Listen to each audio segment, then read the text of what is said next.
Mario 64 is a certified classic. The day this game released, a shock was felt across the industry. It was one of the first true 3D platformers. It revolutionized so much about how games work, how games are played, how games make us feel. Even though I wasn't born when this game came out, I still played it. It was on the dang virtual console. And even though it was an older game, that really didn't bother me. The magic and charm of this game stood and stand at the test of time. This is what Mario 64 was known for on the internet while I was growing up. A magic, stone-cold classic. Now flash forward to today and yeah, that's still true. If anything, its reputation has only grown. Speedrunning has and continues to pop off. The whole game was leaked so people were able to access the source code, leading to both a full port on PC and Luigi. This is still a legendary game, a king among kings, and it's just one of my personal favorites. However, Mario 64 had become known for another aspect. Did you know that Mario 64 is in fact a horror game?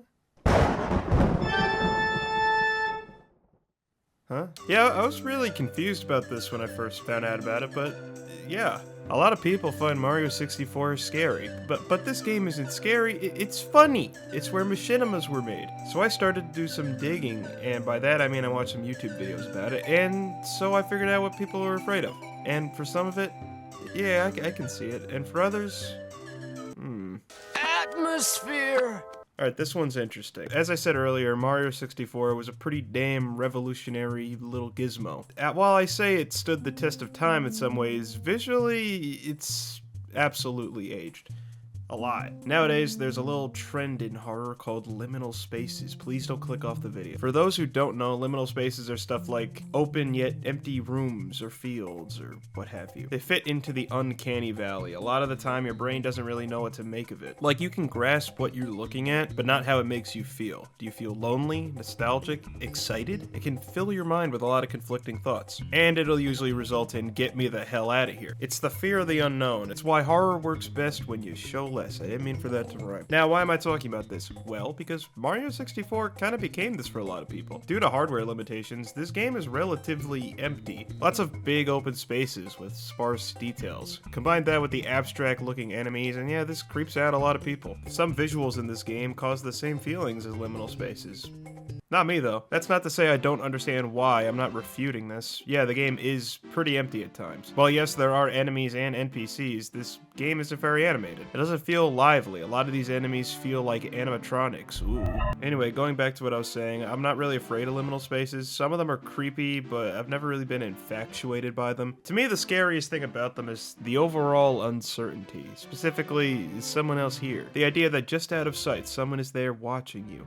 Yeah, that's creepy. I know I said earlier how Mario 64 can fit the liminal space mold, but like, to me, only kinda. Like, yeah, there's an emptiness to a lot of these locations, but like, there are a lot of people here. I know I'm not alone, there he is. Plus, like, I don't know, the colors are too bright. I swear this is a thing, though. There are a lot of people who say Mario 64 is in fact a liminal space. I mean, it is when you dim the lights and add shaders. I'm being mean. Let's move on. I'm so violent and sick in the head. Let's get these out of the way. The big scary piano. The big scary eel. Uh-oh, it's this level. These and more were the biggest quote-unquote nightmare fuel material you'd always hear about when this game was being talked about. If I had a nickel for every time somebody mentioned that damn piano in a scary video game moments, I would have at least 27, maybe more. But yeah, it's creepy, even the eel. This guy was talked about so much back in the day that when he made his on-screen debut, I feel like some people got PTSD in the theater. This level is pretty creepy though. As a kid,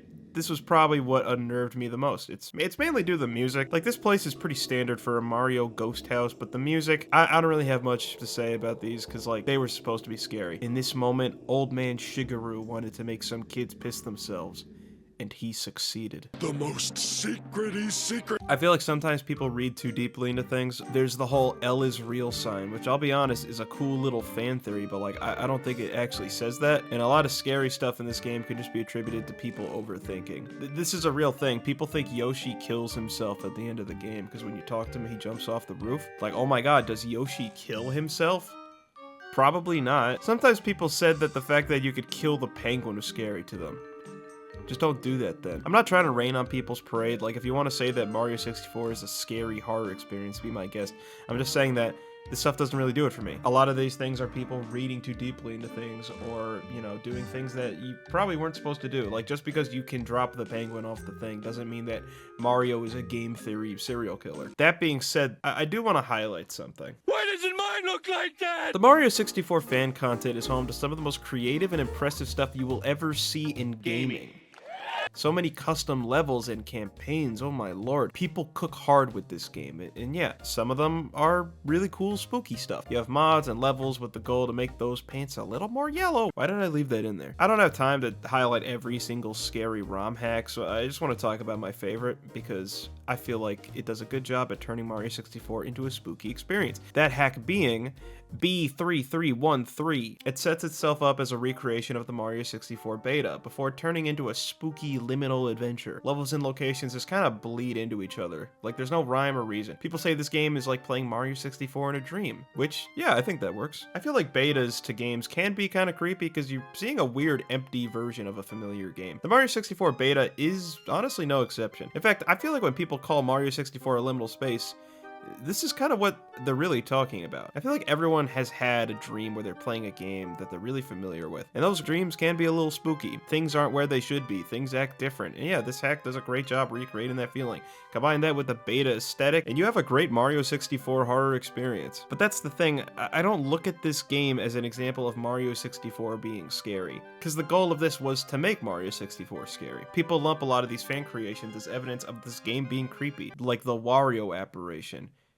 I don't really get this one. Apparently, if you really wish with all your heart that Wario was in the game, he can spawn and kill you. This scares you guys? This is hilarious. I think what I'm trying to say is that creepypasta and scary fan-made content aren't evidence for this game being scary. I don't know what to do now. Alright, no more being cynical and mean. That's banned now. Let's embrace our inner baby and try to be afraid of this baby game. I'm gonna be honest, in some aspects, when people call this game creepy, I get it. It's hard to think about it, like, with how familiar I am with this game, but a lot about it is just strange. Like, for starters, where is everybody? As stated prior, Mario 64, while not being flat out empty, is certainly emptier than you would expect. And, you know, while I know why it's like that, due to hardware limitations, it can still be unnerving. Like, you don't realize how lonely this game is sometimes. Bowser has a weird otherworldly presence in the castle. Like, oh god, he's in the walls. He's always laughing at you. Toad phases in and out in existence. There's this random room filled with water. There are giant floating eyeballs in levels. Levels are weird, disconnecting floating islands. Like, where are we? Why are we in paintings? Are the paintings portals?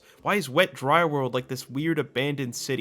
Why is Hazy Maze Cave a thing in this game? What is it supposed to represent? Why are the enemies weird orbs? Why does Yoshi jump off the castle? Like, I know he doesn't kill himself, but why does he jump? Why are there endless stairs like this? This actually did creep me out. All this creeped me out. Like, there are genuinely creepy things in this game, but I don't think Mario 64 is a scary game because a lot of this stuff can be explained with the simple fact that this game is old. Why do the toads disappear? So that you don't have to show that many things on the screen. Too many objects or 3D models will lag the game. The same reason why the enemies are so simple. Same reason why everything is just a disconnected floating island. I don't know why Yoshi jumps off though. I never figured that out. So yeah, is Mario 64 scary? A little, but not really to me, like intentionally. I think a lot of creepy stuff in this game is just due to its primitive nature. I think old games creep people out nowadays. Maybe I'm just more used to it. Like, Mario 64 wasn't that old when I played it. What was the point of all this? I just thought it was interesting how this new corner of the fandom was created. I wanted to look further into it, and I was really surprised when I found out people were afraid of this game. And looking into it, yeah, I get it. I just don't think I'd call it a scary game. I don't know where to put this, but like, a lot of people say that Wet Dry World has a negative emotional aura. Like, when you play this level, you feel weird and sad. Bro, I think the level just sucks.